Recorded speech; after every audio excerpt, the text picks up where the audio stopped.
Why ancient humans painted on cave walls. Let's go back in time. Not 100 years, not even 1,000. Try 40,000 years. We're deep inside the earth, a place with no sun, no landmarks, nothing familiar. The air is cold, it's damp, and it smells like wet rock and silence. The only thing lighting this place is a tiny flickering flame from a stone lamp burning animal fat, which makes the shadows on the walls dance like crazy. And in that flickering light, a human hand reaches out. It's covered in red paste, and it's about to press itself against the stone, leaving a mark that will last for 40 millennia.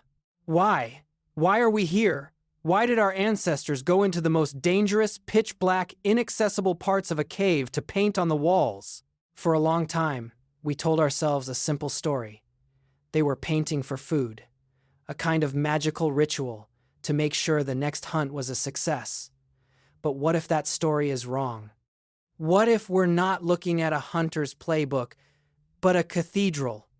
What if the real reason for all this wasn't about controlling the world outside, but about reaching into a hidden, spiritual world? What were they really times, doing down there? This is one of the biggest, most enduring mysteries in human history. A 40,000-year-old question that messes with everything we thought we knew about our earliest ancestors, and about the origins of art, religion, and consciousness itself. Section 1. The world of the first artists. Okay, before we can figure out their motives, we have to meet the artists. And to do that, you need to completely erase that cartoon image of the grunting, brutish caveman from your head. The people who painted the masterpieces at caves like Chauvet and Lascaux were not primitive. They were time's Homo sapiens. Anatomically, genetically, they were us.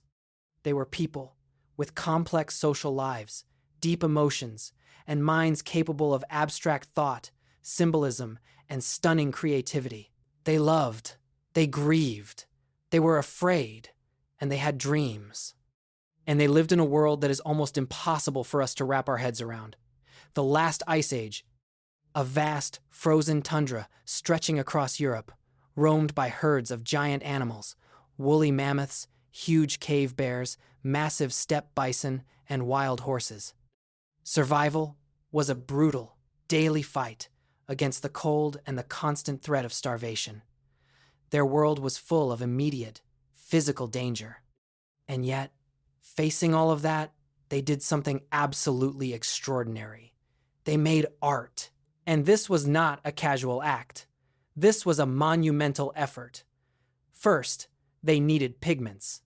They had to go out into that harsh landscape to find and mine minerals. Iron oxides for reds and yellows, manganese dioxide for deep blacks.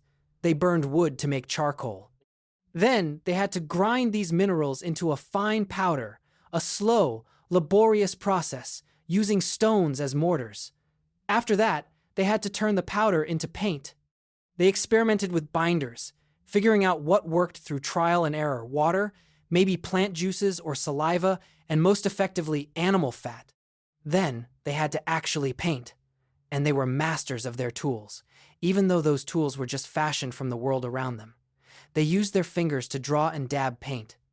They likely crafted simple brushes from animal hair or twigs and used pads of moss or fur for shading. They even invented a kind of prehistoric airbrush, using hollow bones to spray pigment onto the wall. This is how they made those haunting hand stencils you see everywhere, placing a hand on the rock and blowing pigment over it, leaving a negative outline. It's maybe the most direct signature ever left. I was here. And where did they do all this? Not in the well-lit entrances of the caves where they might have lived. No, they chose to go deep into the earth, into chambers so remote that just getting there was a life-threatening journey. They had to squeeze through tiny tunnels, climb down treacherous drops, and cross underground rivers. The placement of some paintings high on the ceilings at Lascaux tells us they must have built scaffolding out of wood to even reach them. And they did all of this carrying their precious materials by the dim, flickering, oxygen-sucking light of animal fat lamps. So you have to ask the question again, and it feels even more urgent now. Why? Why go to such insane, life-threatening lengths? The sheer effort involved tells you this wasn't just decoration. This wasn't about sprucing up the living room. This was something critically, profoundly important. And for a long time, the world thought it had a simple, practical answer. Section 2. The First Great Mystery. Art for Dinner? At the beginning of the 20th century, a French archaeologist named Abbé Henri Breuil became the giant in the field of prehistoric art. He spent thousands of hours in these caves, sketching the paintings, and he came up with a theory that was powerful because it was so simple and logical: hunting magic. The formal name is sympathetic magic, and the idea is that like produces like. If you create an image of an animal, you gain some kind of control over it. By painting a bison on the wall, the artist was trying to summon a real one. By drawing spears hitting its side, they were magically ensuring a successful hunt. It's a really attractive theory.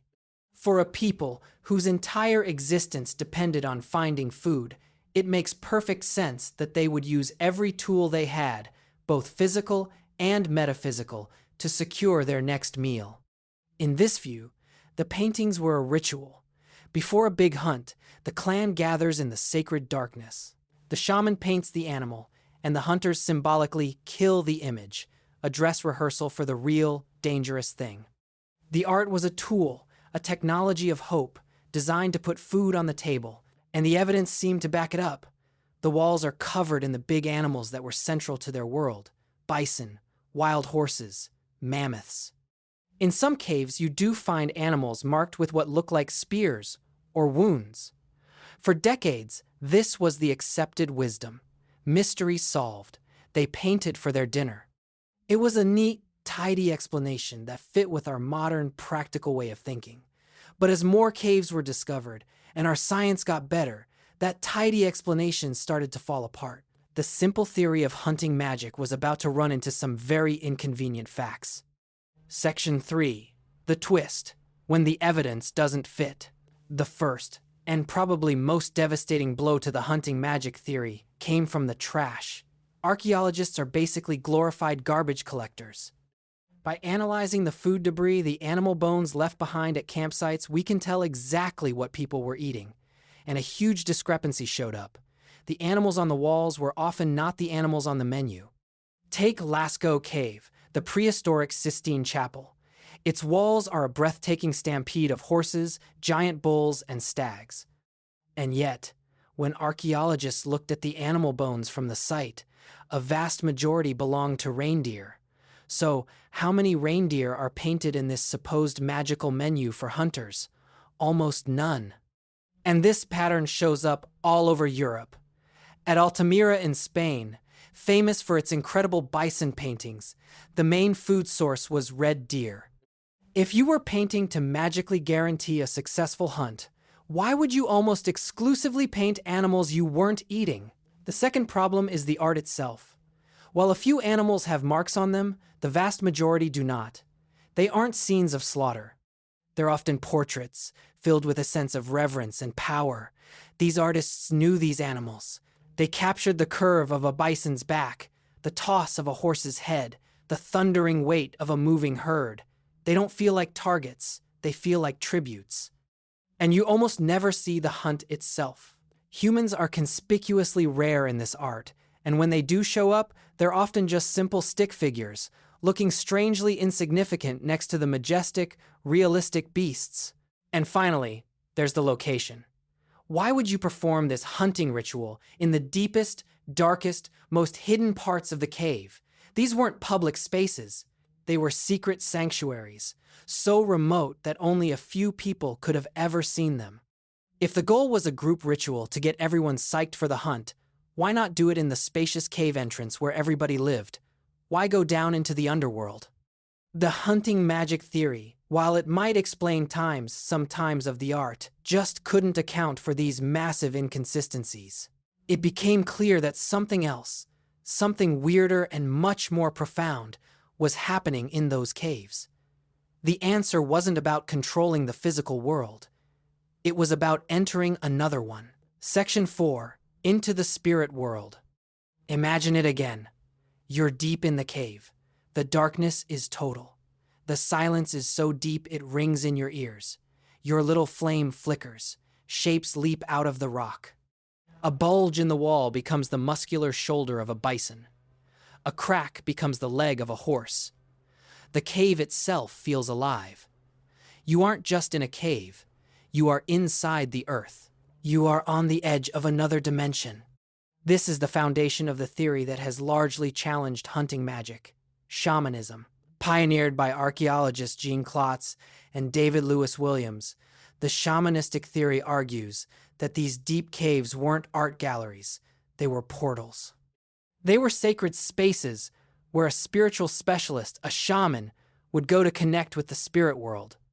In countless hunter-gatherer societies we know of, shamans are people who can enter altered states of consciousness or trances to talk with spirits, heal people, or see the future. These trances can be brought on by sensory deprivation, chanting, drumming, or hallucinogens. And what happens in a trance? Neuropsychological studies suggest the human brain produces specific patterns of geometric shapes, dots, lines, grids. In deeper stages, these shapes can morph into familiar things, and people often feel like they're turning into an animal. Now, look at the cave walls again. They are covered in these exact same geometric signs. And what are the most powerful images? Animals. And in a few rare, fascinating cases, we see figures that are half human, half animal therianthropes. According to this theory, the shaman would go into the deep cave, where the darkness and silence would act as sensory deprivation, pushing them into a trance. The wall of the cave wasn't a blank canvas. It was a veil, a membrane between worlds. The shaman would see spirit animals moving inside the rock, and their job wasn't to paint an image times on times the wall, but to help the spirit times emerge from times the wall. This explains why the artists were so brilliant at using the natural bumps and cracks in the rock. That bulge times is times the bison's shoulder, that crack times is times the mammoth's tusk. The artist was just finishing the vision. This theory also explains the bizarre locations. The artists were seeking out the places where the veil between worlds was thinnest.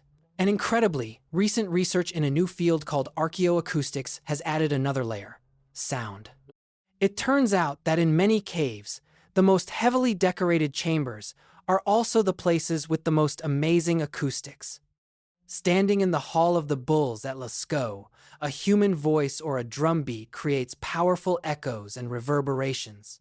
The sounds of the animals they were painting would have seemed to come alive all around them. The caves were instruments, and the rituals were likely an overwhelming multi-sensory experience of light, shadow, art, and sound, all designed to open a door to another reality. Section 5. A language we forgot. So, was it hunting magic or shamanic visions? The truth is, we're looking at an artistic tradition that lasted for over 30,000 years. That's longer than all of recorded history, from the first writing in Mesopotamia to the tweet you just read. To think they all did it for just one reason is almost certainly wrong. The purpose of the art likely changed dramatically over time and from place to place. Some paintings might have been for hunting rituals. Others could have been clan totems, a way of saying, we are the horse people. Some of the abstract geometric signs could be something even more complex. One recent, and still debated, hypothesis suggests that some of these recurring dots and lines might actually be a form of proto-writing or a calendar system, tracking lunar months to record when animals were mating or giving birth, a kind of prehistoric almanac. The caves could have been the first classrooms, used to teach young members of the group about animal behavior, myths, and traditions. The act of creating the art and participating in the rituals would have been a powerful way to build social bonds and a shared identity. It was a technology for making sense of a dangerous world, for imposing a human order on the chaos of nature. It was a language before writing, a way to pass down stories and knowledge from one generation to the next.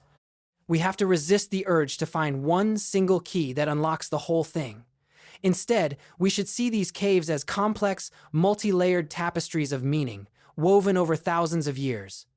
They were maybe cathedrals for spiritual journeys, textbooks for survival, and records of the seasons, all at the same time.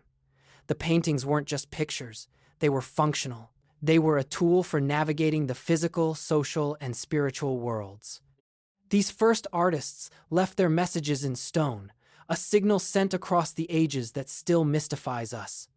We leave our marks in the digital world, but the human impulse to communicate, to share, and to solve puzzles is exactly the same. What do you think was the main reason for these incredible paintings? Was it magic, spirits, a calendar, or something we haven't even thought of? Let me know your theory in the comments. And if this trip into our deep past sparked your curiosity, make sure you subscribe and ring the bell so you don't miss our next exploration. In the end, we may never find a perfect Rosetta Stone to decipher the precise meaning of every image and symbol. The people who held the keys to this world are gone, and their specific stories have faded into the silence of prehistory. But maybe the why is less important than the what. What these paintings give us isn't a simple answer, but a profound, humbling connection to our most distant ancestors.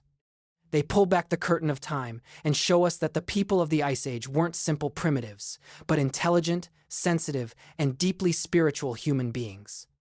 They show us that the desire to create, to find meaning beyond just staying alive, and to leave a mark that says, "I was here," is one of the oldest and most fundamental parts of being human.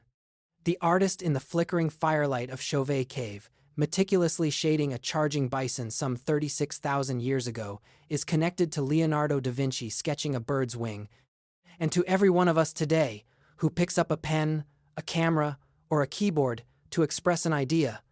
The medium changes, but the creative fire doesn't. These caves are the first great testament to the power of the human imagination, a testament written in darkness, born from wonder, and preserved in stone. They are the first masterpieces, reminding us that for as long as we have been human, we have looked at the world around us and within us and felt the burning need to make our mark.